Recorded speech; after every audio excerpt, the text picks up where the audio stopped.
Hello dear students, कैसे हैं आप सब लोग। रिवीजन गुरु 07 चैनल पर एक बार फिर से आप सबका स्वागत है। तो आज मैं आप लोगों के बीच लेकर के आया हूं क्लास 10 का त्रिकोणमिति, जो आपके एग्जाम के पॉइंट ऑफ व्यू से सबसे ज़्यादा इंपॉर्टेंट टॉपिक है और उनका जो है सारे के सारे फॉर्मूले हम लोग इस वीडियो के माध्यम से डिस्कस करने वाले हैं। तो इसमें आप देखिए कि एक्सरसाइज हम लोग जो है 8.1, 8.2 और 8.3 इसे समाप्त कर चुके हैं। तो अब बारी आती है कि हमने जितना फॉर्मूला यूज़ किया उन्हें रिवीजन का, आपको एक एक फॉर्मूले को एकदम सिस्टमैटिकली आपको याद करना होगा। तो हम लोग उस फॉर्मूले को आज जो है एक बार सिलसिलेवार ढंग से देख लेते हैं कि ये फॉर्मूला कौन सा है और इसे आपको अच्छे तरीके से याद करनी है। तो सबसे पहला स्टार्टिंग करते हैं हम लोग त्रिकोणमिति का सबसे इंपॉर्टेंट फॉर्मूला, वीआई फॉर्मूला, जो स्टार्टिंग होता है अनुपातिक मान से। कौन सा मान से? अनुपातिक मान। अनुपातिक मान का जो फॉर्मूला होता है, सबसे पहला साइन थीटा की बात करें तो इसका होता है P/H। आप सभी को पता होना चाहिए कि साइन थीटा का जो वैल्यू होता है P/H होता है, ये अनुपातिक मान P/H। और जस्ट इसी का उल्टा अपोजिट हो जाएगा आपको कोसेक थीटा का H/P हो जाता है। और ठीक उसी प्रकार अगर कॉस थीटा की बात करें तो कॉस थीटा का क्या होता है? कॉस थीटा का B/H होता है। और जस्ट इसका उल्टा आपको हो जाएगा सेक थीटा का, ये हो जाएगा H/B। ठीक उसी प्रकार अगर tan थीटा की बात करें, इसका P/B होता है और इनका जस्ट रिवर्स हो जाएगा B/P। तो ये आपको साइन थीटा का अनुपातिक मान का फॉर्मूला है और इन सभी फॉर्मूले को आपको हर हाल में याद रखनी होगी, क्योंकि एग्जाम में ये काफ़ी ज़्यादा इनसे डायरेक्ट क्वेश्चन पूछे जाते हैं। तो ये एग्जाम के पॉइंट ऑफ व्यू से काफ़ी ज़्यादा इंपॉर्टेंट कर सकते हैं। और इसमें जो है एक फॉर्मूला जो ज़्यादा यूज होता है, जो आपको त्रिभुज से रिलेटेड है, इसमें आपको पता होना चाहिए कि हम लोग समकोण त्रिभुज का इस्तेमाल करते हैं और समकोण त्रिभुज के आधार पर एक फॉर्मूला होता है पाइथागोरस। तो पाइथागोरस ट्रिक इसमें लगता है, जिसमें कि h² बराबर होता है आपको P² + B²। यहाँ पे मैं बता दूं कि P जो है यह परपेंडिकुलर यानी लंब को रिप्रेजेंट करता है, जबकि H जो होता है ये आपको कर्ण होता है, जो कि समकोण त्रिभुज की बड़ी भुजा होती है। इसके अलावा B जो है ये आपका आधार होता है। तो यहाँ पे भी आप देख सकते हैं h² बराबर P² + B²। ये आपका जो है ना ये पाइथागोरस का फॉर्मूला है। पाइथागोरस कर सकते हैं, ये पाइथागोरस महोदय साहब ने इस फॉर्मूले को दिया है। और इनसे जुड़ा और भी फॉर्मूला बन सकता है। अगर आपको P² निकालना हो तो h² में माइनस कर दीजिए आप B² को, और अगर B² निकालना हो तो हम क्या कर सकते हैं, B² के लिए आपको h² में आप P² माइनस कर दीजिए, तो ये आपका बन जाएगा, है ना। और कभी कभार डायरेक्ट ही आपको सिर्फ h निकालना होता है तो ये रूट में आ जाता है। सिर्फ h निकालना हो तो ये रूट के अंदर में आ जाएगा आपको P² + B²। और यहाँ पे अगर हमें सिर्फ P निकालना हो तो ये रूट के अंदर में आ जाएगा आपको h² - B²। ठीक उसी प्रकार यहाँ भी अगर रूट में चाहिए आपको P की वैल्यू, ये B की वैल्यू, तो यहाँ पे B बराबर क्या आ जाएगा h² - B²। तो इस प्रकार ये जो है आपका पाइथागोरस का फॉर्मूला है, यह भी एग्जाम के पॉइंट ऑफ व्यू से काफ़ी इंपॉर्टेंट है, जिसे आपको याद रखनी होगी। इनके बाद ये तो अनुपातिक मान का फॉर्मूला हुआ। इनके बाद आपको आता है नेक्स्ट टॉपिक से रिलेटेड आपको पूरक मान का फॉर्मूला। और मैं पूरक बता दूं, पूरक क्या होता है। तो पूरक होता है जैसे कि दो कोणों का योग अगर 90 डिग्री या फिर दो थीटा का मान अगर 90 डिग्री हो तो उसे पूरक कर सकते हैं। जैसे कि अगर हम थीटा का पूरक बोले तो 90 - थीटा हो जाएगा, यानी 90 में आप जो घटाएंगे वो पूरक होगा। अगर आपको पूछा जाए 50 का पूरक क्या होगा, तो 50 का पूरक आप क्या कर सकते हैं, 90 में 50 को घटा दो तो ये 50 का पूरक हो जाएगा, यानी 40, है ना। तो इस टाइप से हम निकाल सकते हैं। ठीक उसी प्रकार अगर हम यहाँ देखिए साइन थीटा, साइन 90 - थीटा, तो इसका पूरक क्या होगा आपको पता होना चाहिए। साइन का पूरक होता है कॉस और कॉस का पूरक होता है साइन, यानी यह इसका एक दूसरे का पूरक होता है। तो साइन का पूरक अगर कॉस होगा तो यहाँ पे हम क्या लिखेंगे, कॉस। साइन का पूरक कॉस।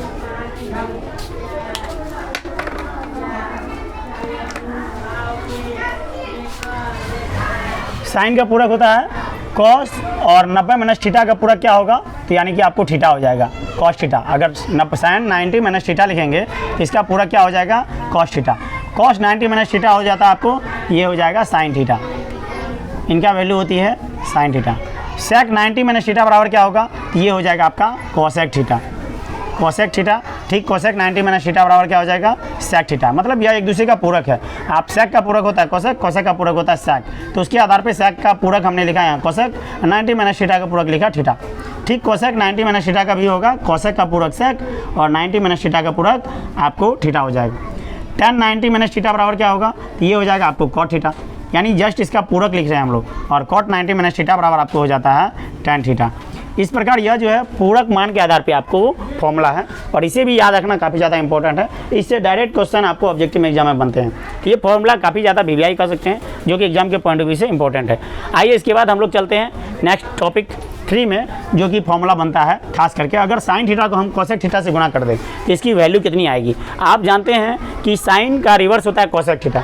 जब साइन का रिवर्स कोसेक थीटा होता है p/h और h/p, इनको आप गुणा करेंगे तो इसका वैल्यू कितनी आएगी। तो याद रखेंगे साइन का p/h होता है और कोसेक का h/p होता है। इसे अगर हम काटते हैं तो इसका वैल्यू 1 आता है। तो याद रखेंगे इस टाइप का या कोस थीटा का अगर सेक थीटा होता है तो इनको भी अगर काटेंगे तो इसका वैल्यू भी आपको 1 ही आएगा।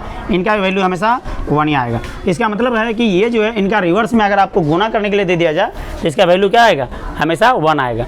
Sine theta into cosec theta बराबर 1। तो इससे और भी फॉर्मूला आपको बन सकता है। सिर्फ साइन थीटा बराबर बोलेंगे तो क्या होगा फॉर्मूला 1/कोसेक थीटा हो जाएगा, क्योंकि कोसेक थीटा इसके नीचे आ जाएगा। और ठीक है, अगर आपको कोसेक थीटा सिर्फ बोला जाए कि कोसेक थीटा का फॉर्मूला क्या होगा, यहाँ 1/साइन थीटा हो जाएगा, है ना। इस प्रकार ये एक sine theta into cosec theta से आप 3 फॉर्मूला बना सकते हैं। ठीक, दूसरा में चलेंगे तो cos theta into sec theta, इससे भी इसका भी वैल्यू 1 होता है। इनसे भी हम 3 फॉर्मूला बना सकते हैं। सिर्फ कॉस थीटा बराबर आपको पूछ दिया जाए तो ये सेक थीटा इसके बटे में आएगा, 1/सेक थीटा हो जाएगा। और ठीक है, अगर आपको सेक थीटा से पूछ दिया जाए कि सेक थीटा बताइए तो क्या होगा, ये 1/ आपको कॉस थीटा हो जाएगा, 1/कॉस थीटा। ठीक इसी प्रकार आप देखिए tan theta into cot theta बराबर क्या होता है 1।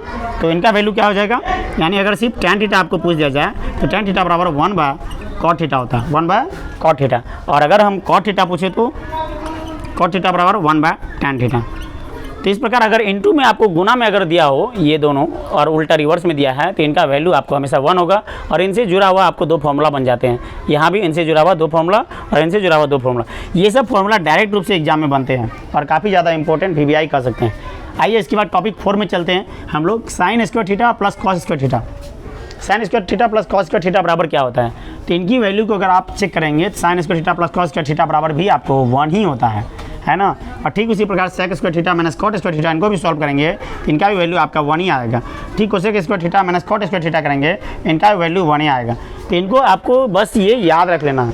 ये अगर आप याद रखते हैं तो इनसे बहुत सारे जो फॉर्मूला है आपको आसानी से कवर हो जाएंगे। तो इससे और भी कितने सारे फॉर्मूले बन सकते हैं। Sine square theta plus cos square theta बराबर 1 होता है।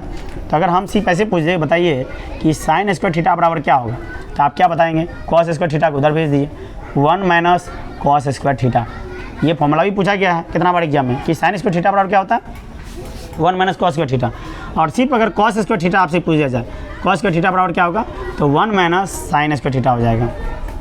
ठीक है, और अगर सिर्फ आपको अब यहाँ देखिए, यहाँ तो साइन स्क्वायर थीटा बराबर 1 माइनस कॉस स्क्वायर थीटा दिया हुआ, और अगर हम सिर्फ साइन थीटा बराबर यहाँ पे पूछ दें, इसके आधार पे अगर आपको यहाँ पे साइन थीटा से पूछ दिया जाए कि साइन थीटा बराबर बताइए, तो ये 1 माइनस कॉस स्क्वायर थीटा का रूट में चला जाएगा। क्योंकि आप सभी जानते हैं कि स्क्वायर अगर बराबर की उस साइड जाएगा तो वो रूट बना देगा। क्या बना देगा, रूट। ठीक इसी कॉसेक स्क्वायर थीटा के आधार पे चले, हम सिर्फ कॉस थीटा का फॉर्मूला यूज़ करें तो क्या हो जाएगा, 1 माइनस साइन स्क्वायर थीटा, और इसके ऊपर में आपको क्या आ जाएगा, रूट आ जाएगा। तो इस प्रकार देखिए कि आप एक फॉर्मूले से लगभग कितने 4 फॉर्मूले आपको एक्स्ट्रा बन रहा है, जो कि काफ़ी ज़्यादा एग्जाम के पॉइंट से इंपॉर्टेंट है। इससे ज़्यादा फॉर्मूला आपको नहीं आएगा एग्जाम में। इतना फॉर्मूला आप कवर कर लेते हैं तो बेहतर तरीके से आपका एग्जाम कवर हो पाएगा। इनके बाद आपको है एक sec square theta minus tan square theta. Sec square theta minus tan square theta बराबर 1। यहाँ पे अगर हमको सिर्फ सेक स्क्वायर थीटा लिखना होगा तो क्या होगा इसका फॉर्मूला, इसका फॉर्मूला आपको बनेगा 1, और ये टैन स्क्वायर थीटा माइनस में ऊपर जाएगा तो प्लस में बन जाएगा टैन स्क्वायर थीटा। तो इस प्रकार सेक स्क्वायर थीटा बराबर 1 में प्लस टैन स्क्वायर थीटा। और सिर्फ अगर हम सेक थीटा पूछ ले तो ये स्क्वायर आपको ई पर चला जाएगा और स्क्वायर से बन जाएगा रूट, तो 1 प्लस टैन स्क्वायर थीटा आपका आ जाएगा। और ठीक उसी प्रकार अगर हम सिर्फ टैन स्क्वायर थीटा को बोले कि टैन स्क्वायर थीटा बराबर क्या होगा, तो टैन स्क्वायर थीटा को उधर भेज दीजिए तो क्या हो जाएगा, आपको टैन स्क्वायर थीटा बराबर सेक स्क्वायर थीटा माइनस 1 हो जाएगा। यहाँ टैन स्क्वायर थीटा को उधर भेजना है, 1 को इधर भेजना है, तो ये सेक स्क्वायर थीटा माइनस 1 हो जाएगा इसका वैल्यू। और सिर्फ टैन थीटा बोलेंगे तो इनकी वैल्यू होगा सेक स्क्वायर थीटा माइनस 1 का रूट अंडर 1। इस प्रकार इनसे भी आपको 4 फॉर्मूले बन रहे हैं, है ना। तो ये सभी फॉर्मूले काफ़ी ज़्यादा इंपॉर्टेंट है। आपको एक याद है और एक से आप फॉर्मूला बना सकते हैं, बस एक याद रखना है और बाकी सारे फॉर्मूले आपको कवर हो जाएंगे। इसमें भी आपको एक याद रखना है, सारे बन जाएंगे। सभी में एक याद रखना है, आपको सारे बन रहे हैं, देख लीजिए। आइए इसके बाद लास्ट इसमें चलते हैं हम लोग लास्ट क्वेश्चन पे। इसमें आपको cosec square theta minus cot square theta बराबर 1 होता है। तो इन्हें हम कैसे, सिर्फ कोसेक स्क्वायर थीटा का फॉर्मूला हमसे पूछ दिया जाए कि कोसेक स्क्वायर थीटा बराबर क्या होगा, तो ये कॉट स्क्वायर थीटा ऊपर चला जाएगा आपको, तो 1 प्लस कॉट स्क्वायर थीटा, और आपको पता है कि बराबर के ऊपर जाने पर साइन चेंज हो जाता है, ठीक है। और सिर्फ अगर कोसेक थीटा का फॉर्मूला पूछ दिया जाए तो ये 1 प्लस कॉट स्क्वायर थीटा तो होगा, लेकिन रूट में आ जाएगा, क्योंकि इसका स्क्वायर हट गया तो वो रूट बना देगा। ओके, यहाँ कॉट स्क्वायर थीटा। इसके बाद नेक्स्ट देखिए, आपको अगर कॉट स्क्वायर थीटा पूछ दिया जाए तो कॉट स्क्वायर थीटा ऊपर करेंगे, 1 को इधर कर देंगे, तो कॉट स्क्वायर थीटा बराबर हमारा बनेगा cosec square theta, cosec square theta minus 1, और सिर्फ कॉट थीटा पूछ ले इसका वैल्यू होगा कोसेक स्क्वायर थीटा माइनस 1 का रूट अंडर। तो इस प्रकार ये जो है आपका VBI फॉर्मूला, जो कि सारे के सारे फॉर्मूले बन सकते हैं। इसमें एक फॉर्मूला आपका रह गया है जो डिग्री मान के आधार पे है, तो डिग्री मान के आधार पे वो भी फॉर्मूला है जिसे हम लोग अगली वीडियो में डिस्कस करेंगे। तो आपको जो है ये कह सकते हैं कि 8.1, 2, 3 उसके आधार पे जितने भी फॉर्मूले बन सकते थे ये सभी मैंने डिस्कस किया इस वीडियो के माध्यम से, और आपको बेहतर तरीके से समझाने का प्रयास किया। आप बताएंगे यह वीडियो आपको कैसा लगा, और अच्छा लगे तो हमारी वीडियो को लाइक एंड शेयर ज़रूर करें, और सब्सक्राइब करना ना भूलें, और बेल आइकन को दबाना ना भूलें। धन्यवाद, मिलते हैं नेक्स्ट वीडियो में।